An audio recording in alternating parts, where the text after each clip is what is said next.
Hi, welcome to the Frugal Frau. I'm Suki, your host, and today we're going to show you how to build a pegboard. And in separate breakout videos, we'll show you how we can create the bullnose that goes on the bottom and the top. And in an additional video, we'll show you how to create a nice antiquing finish with our particular formula. So I hope you'll enjoy this video and the other two videos. Thank you so much for watching. Please like and subscribe. It helps the channel out. And in addition to that, please comment. I love to see the comments and I try to answer those comments, and I appreciate your input too. All of that helps the channel out, and I hope that you will enjoy this video. If using rough sawn wood, first square off one edge, as the final width will be measured from that edge.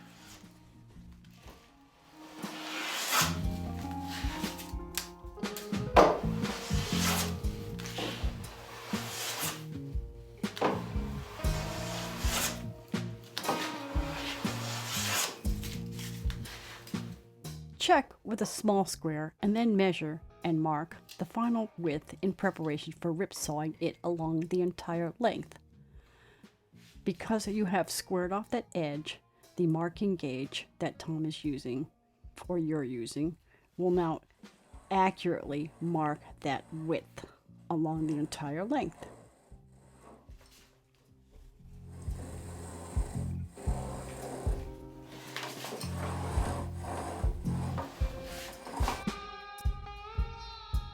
Tom is using a homemade rouleau saw to rip the board down to width.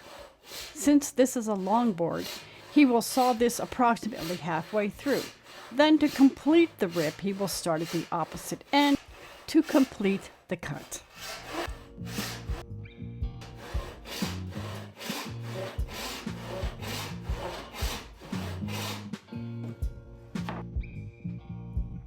The first half of the cut is complete and the board is turned.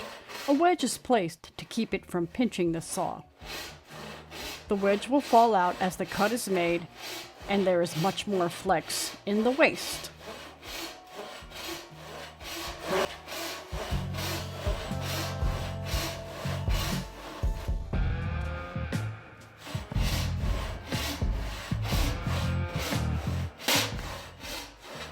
As the cut becomes closer to the first cut end, the waste is flexing more and the wedge is falling out.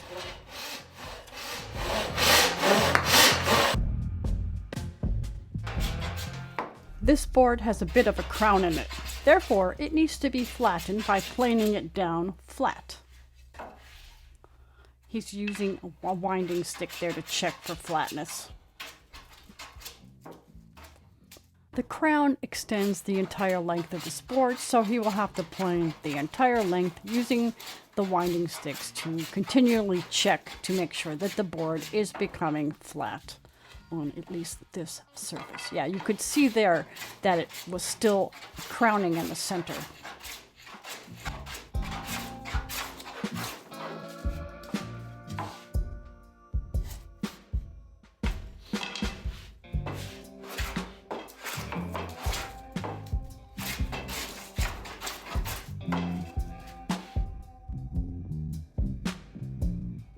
Tom is using the marking gauge to determine the final thickness of the board.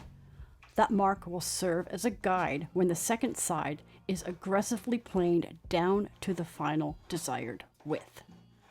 So that mark you can see is being marked on the edge surface of the board. Tom starts off with the jack plane, and he's doing the edges first, just down or close to the marked line.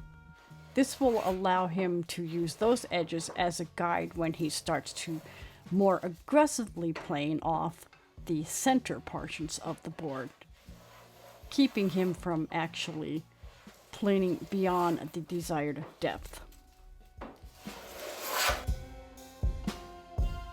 Using the more aggressive scrub plane, Tom can now more quickly plane the wood down to the desired depth.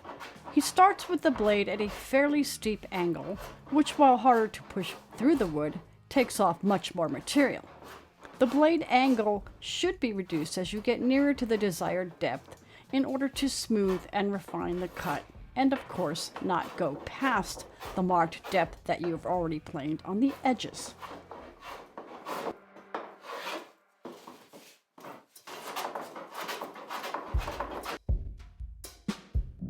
Now Tom finishes the planing to depth process by smoothing the surface with a jack plane.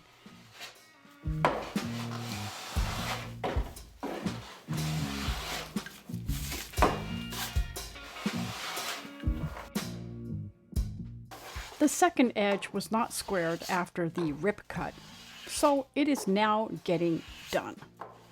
Simply using a plane and checking with a small square.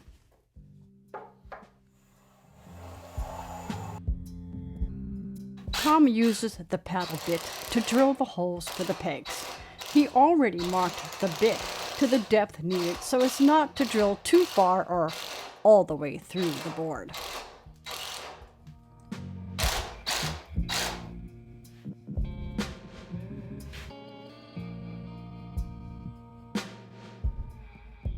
Tom is gluing on the bullnose trim that we made to go on the bottom and top of the pegboard.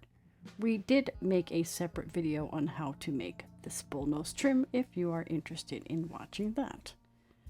I will put it in the show notes and I will put a link to it at the end of this video.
Tom is just about finished smoothing out the glue, and that's so that it doesn't ooze out all over the place when he applies the trim to the top or the bottom. I can't tell which this is, but he's going to use that clamp to hold it securely in place while he uses, yes, an air nailer, which is just basically a pin nailer which is already attached. You can see it hanging from the hose to secure the trim. So both the glue and the nails will do this job. You could use hand finished nails if you didn't have a pin nailer. It would just be more difficult to do it.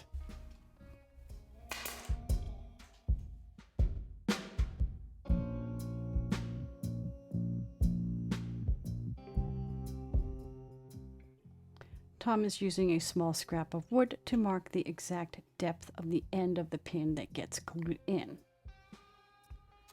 in case he needs to make any adjustments to any of those holes. With that completed, he can now glue the pegs into the holes. These were purchased pegs, and we purchased them a long time ago, and I think we purchased about 100 at a time, so we have plenty of extras, so we're using them. You can, however, make homemade pegs. You can simply do things like carve them from tree branches, etc., etc., if you don't have a lathe or anything, or you can simply hand carve them if you desire. Tom uses a mallet to firmly get the pegs seated into their holes. The pegboard is complete. The glue has dried, all the pegs are securely in, the trim on the top and the bottom is in, and now it is time to finish it off. Now, in a separate video, I will detail exactly how I do my antique finish.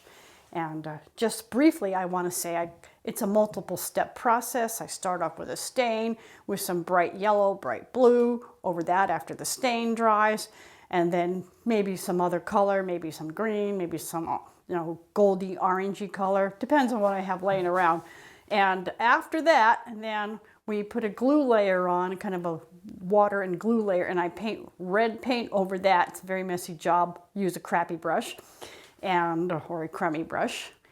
And then it's pretty much done after that, with maybe a final coat of stain over it to give it that real antique look. So with that, I'm just going to finish this, and when I'm finished doing that entire process, I will get back with you and show you how that looks.